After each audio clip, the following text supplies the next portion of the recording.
What will the future Christchurch Central City look like?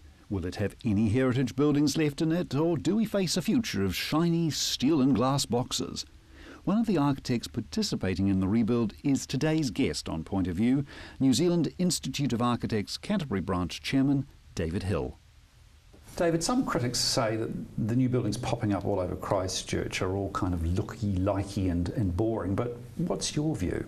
Well, we're building at a set time here. It's post-earthquake Christchurch. We're now 2014, 3 years since the quake. We're building the way the earthquakes had a huge influence on the buildings we're producing now, and there's some fundamental differences between what we're building pre-earthquake and what we know now, and how that's influenced our buildings. And I always look back on Christchurch pre-earthquake, and we had a city of buildings with mass, whether it be the Gothic Revival buildings from the 1800s, or right through to the post-war modernist buildings of Peter Bevan and Sir Miles Warren. They all had a mass in them, and they were well-grounded buildings. They were relatively conservative, and that was a very Christchurch way to build. Since the earthquake, we know a lot more about the land we sit on and the risk we run. And one of the things we're seeing is if you put mass into a building, put weight into a building, somehow that you've got to restrain that weight from moving back and forward in an earthquake, and it costs money to do so. It's like a pendulum, you're trying to stop it moving. So we're seeing a lot. We're going to see a lot more lightweight buildings, steel frame buildings with lightweight claddings, and that's really come out from the earthquake. That this is the way we're going to build, and it's a different mindset from what we had pre-earthquake in Christchurch. There will be some similarities amongst the buildings.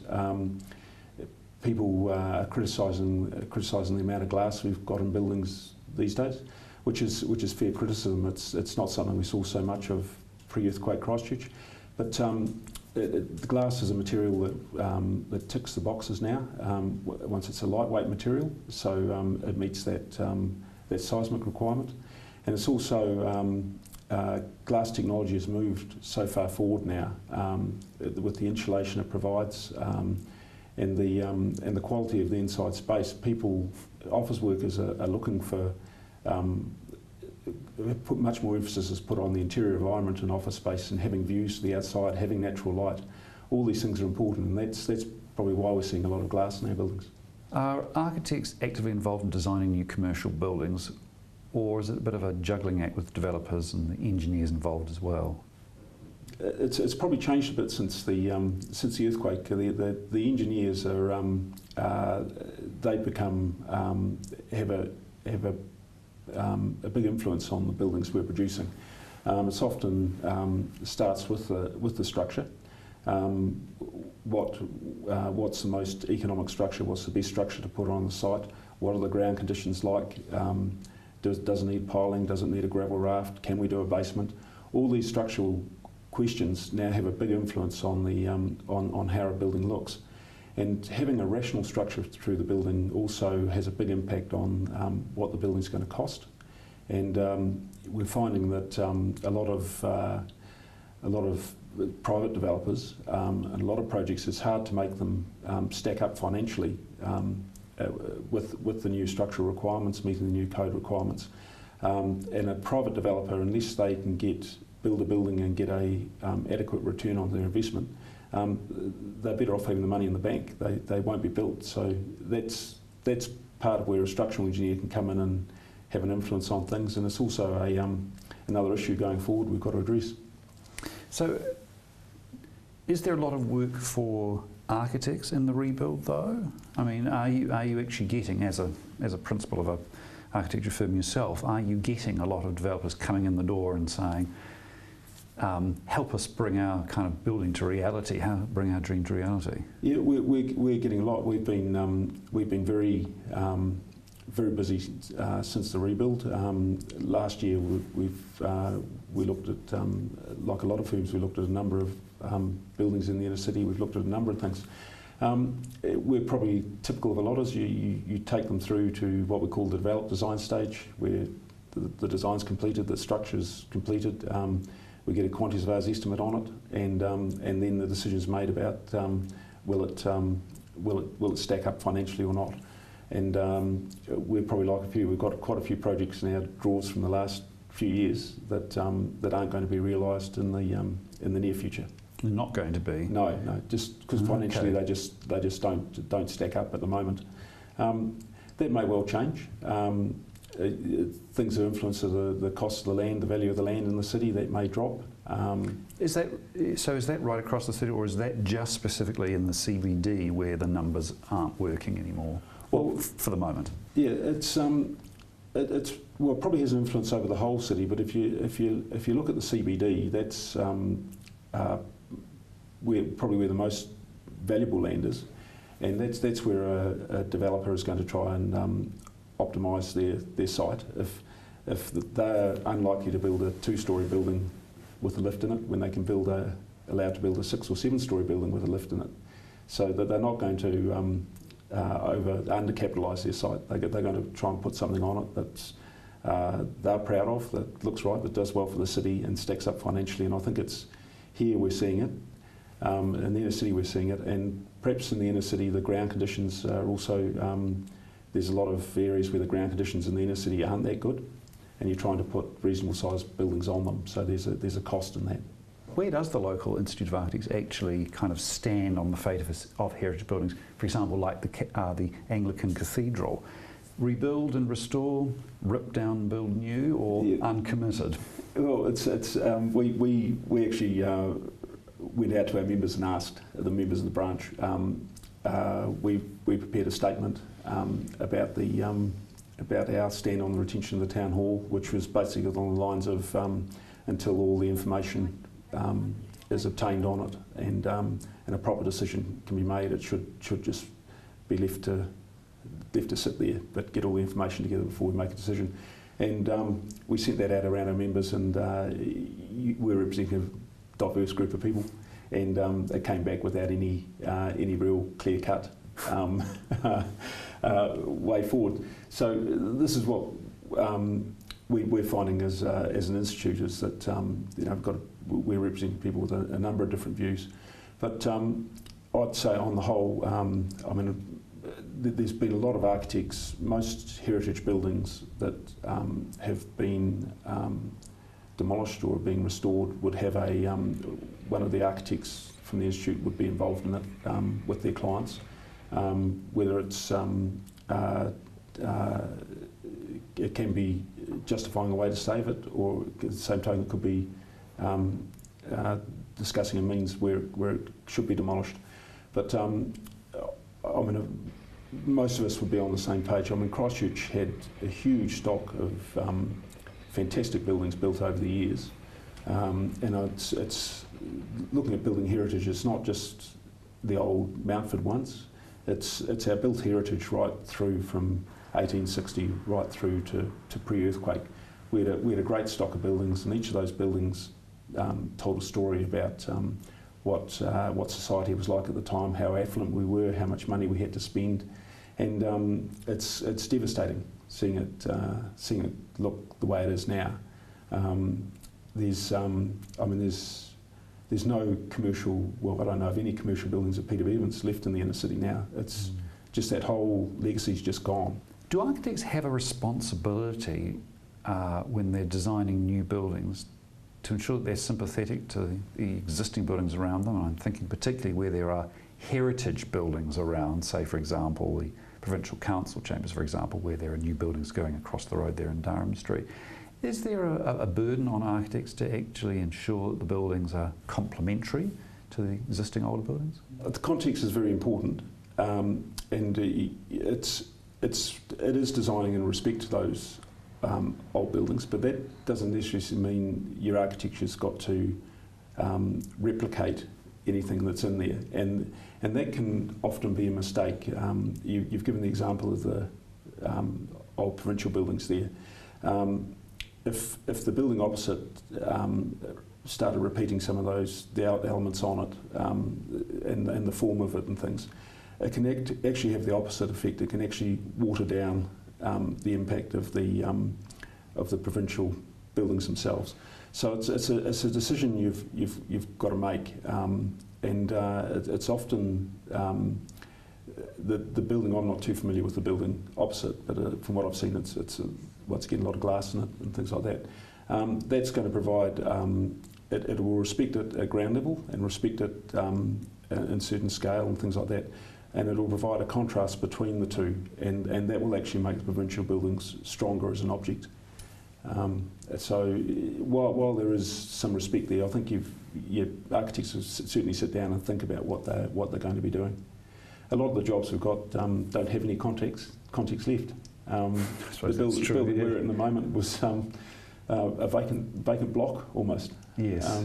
So you start with where the where the northeast wind comes from, where the sun rises and sun sets, and that becomes your context.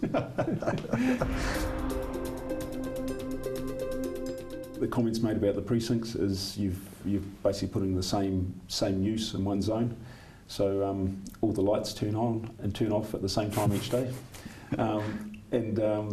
there's been a lot of it's been top down. So this is the way the city's going to develop and things, and we haven't seen much of this organic sort of bottom up approach that that it's almost driven by the market. That I've got a small site in Cashel Street. I'll put a small retail shop on there, and I've got a tenant from Restart Mall who can go in there, and I'm up and running. We're just not seeing that.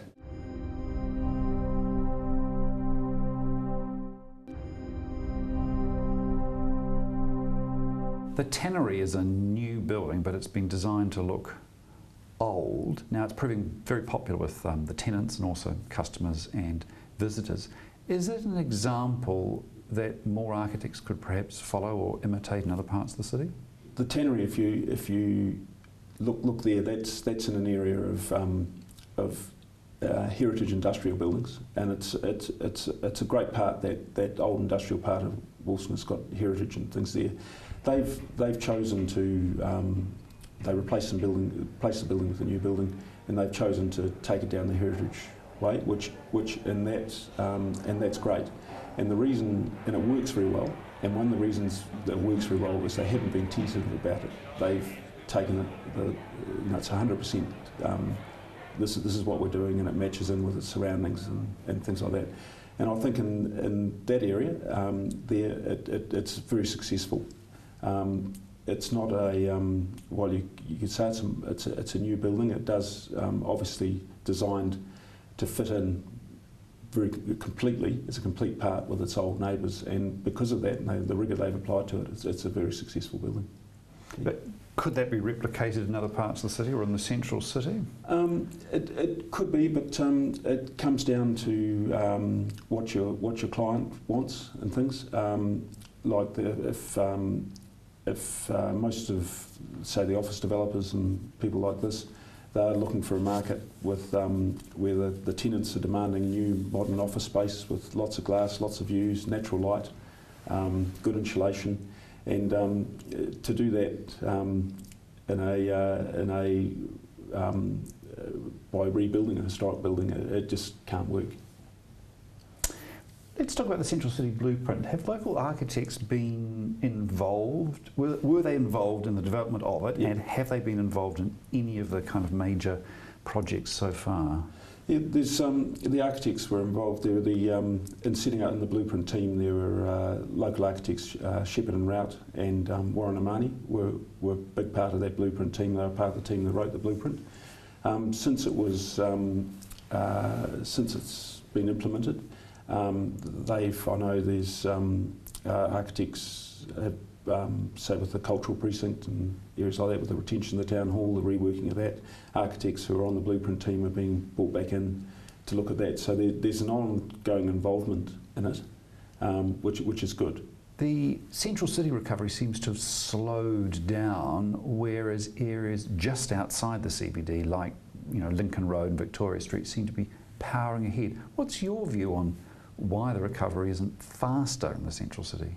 One of the big factors I'll put it down is the inner city cordon. It was cordoned off for 2.5 years, parts of it. The property owners in there couldn't make a move on getting developments going and things. And meanwhile, you had the likes of Victoria Street and Addington that weren't cordoned off. You had lots of displaced tenants around the city. They had to move into new buildings.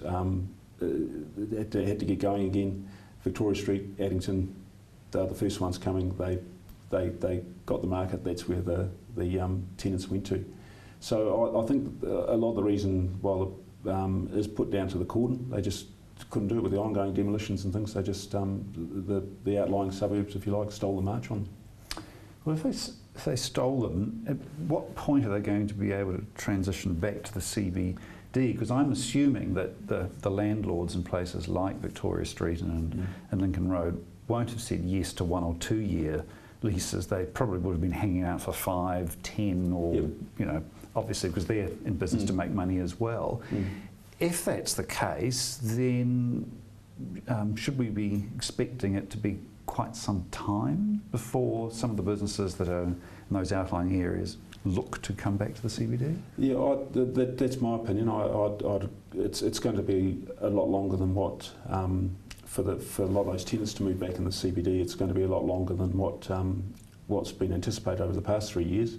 They're going to have to wait for these people are locked into long leases, as you pointed out. They're going to have to wait till those leases roll over, and then come back into the inner city in buildings that have been built for them. I'm not sure some of them may come back earlier, break a lease, but I think on the whole we're hearing they've got themselves pretty well set up in Victoria Street or Addington and could be there for a while. Are precincts the right way to go about regenerating a central city in your view? Yeah, it's a good debate. We've discussed it as architects and things. One of the comments made about the precincts is you've basically putting the same use in one zone, so all the lights turn on and turn off at the same time each day, there's been a lot of it's been top down. So this is the way the city's going to develop and things, and we haven't seen much of this organic sort of bottom up approach that it's almost driven by the market. That I've got a small site in Cashel Street. I'll put a small retail shop on there, and I've got a tenant from Restart Mall who can go in there, and I'm up and running. We're just not seeing that, and I think it'll be different once we start seeing more anchor projects going. I think that'll give people a lot more confidence. But that's really the next step. We need to see things like the convention centre under construction. Well, you mentioned the convention centre, but actually even in the last week we've heard stories about the potential for the convention centre maybe to be scaled down because maybe its size was a bit ambitious in relation to the size of conventions that could be attracted to the city. There's been the suggestion that the stadium probably won't have a roof because it simply may not be affordable. In addition, the innovation precinct has no innovation in it. In the health precinct, this lovely new building, this great facility, Forte Health, is not in the health precinct. No. And very few lawyers have gone to the justice precinct. It would tend to suggest that maybe the whole precinct kind of driven approach of government trying to tell the private sector this is where we want you to go hasn't worked or isn't working. Would now be a good time to simply kind of, other than some of the anchor projects that the government's paying for, basically for the rest of it to say, hey look, say to the private sector, you guys know what you want to do, just get on with it. Yeah, well, I almost think it's I think that's going to happen, and I think I think the market will dictate a lot in Christchurch. I can see that the government should get these anchor projects going, get them built, and be very sure that what they're building is the right thing to build and in the right location, because Christchurch is going to be living with that decision for the next couple of 100 years. And then, you'll see what the market does. I mean, it's going back to the office buildings in the inner city. You've seen the markets chosen to go to Victoria Street and Addington in the short term. I think the market will decide anyway. People living in the inner city for 24 hours a day. It's not like an office worker who comes in for 8 hours and disappears again. You get that residential link there. It's very important the way how the city works and things. The residential population will support, the arts, the retail, the restaurants and things like that, and the entertainment that is in that inner city. So it's very important.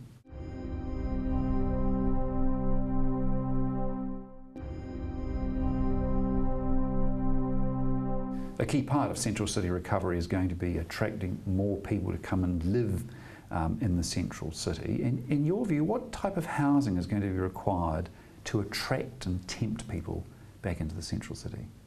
It's going to have to be a type or types of housing that where the whole cross-section of the community can come and live in the inner city. The issue with housing a lot of our housing in the inner city pre-earthquake, and we're involved in Gallery Apartments. We designed that, so we know a bit about it. Was on the northwest quadrant of Christchurch, the area facing out to your Fendaltons and Merivales and things. The type of residential apartment being built there was largely something that would cost sort of $1 million. That was to sell for, and as soon as you get a price tag like that on an apartment, your market's very limited, and you're generally going to get retired people coming and moving, which isn't necessarily a bad thing, but then you're not going to get that mix of younger families being able to afford and come into the inner city. So the important thing is to get a range of residential types, so you can get that whole cross-section of the community in here. And it's the residential component in the inner city is actually very important. You get that people living in the inner city for 24 hours a day. It's not like an office worker who comes in for 8 hours and disappears again. You get that residential link there. It's very important the way how the city works and things. The residential population will support, the arts, the retail, the restaurants and things like that, and the entertainment that is in that inner city. So it's very important. Do we have any good examples around that you're aware of? Yeah, I mean, we've got probably one of the best examples in New Zealand is Tonbridge Mews, Peter Bevan's building. I mean, that's a great little community there, and it's actually everyone has public-private space, but it's actually very dense, and it's a very Christchurch type development. There are examples like that around that. We have done well. We have done well in the past. All right, so we can take some encouragement, I suppose, from that we have done it, therefore we should be able to do it again. But can Kiwis really be weaned off the suburban lot, given that at the moment there's been a lot of flight from suburban areas, just in the east, for example, just to suburban areas in the west and the southwest? Yeah. Are we ready for the shift to apartment and townhouse living? Well, I think it's something we'll grow into. I don't know if we're quite ready yet. New Zealand's got this hang up with their own house on their own site with their fence around it, and to be able to offer them something else, first of all, they've got to see examples of it, and it's got to offer them more than what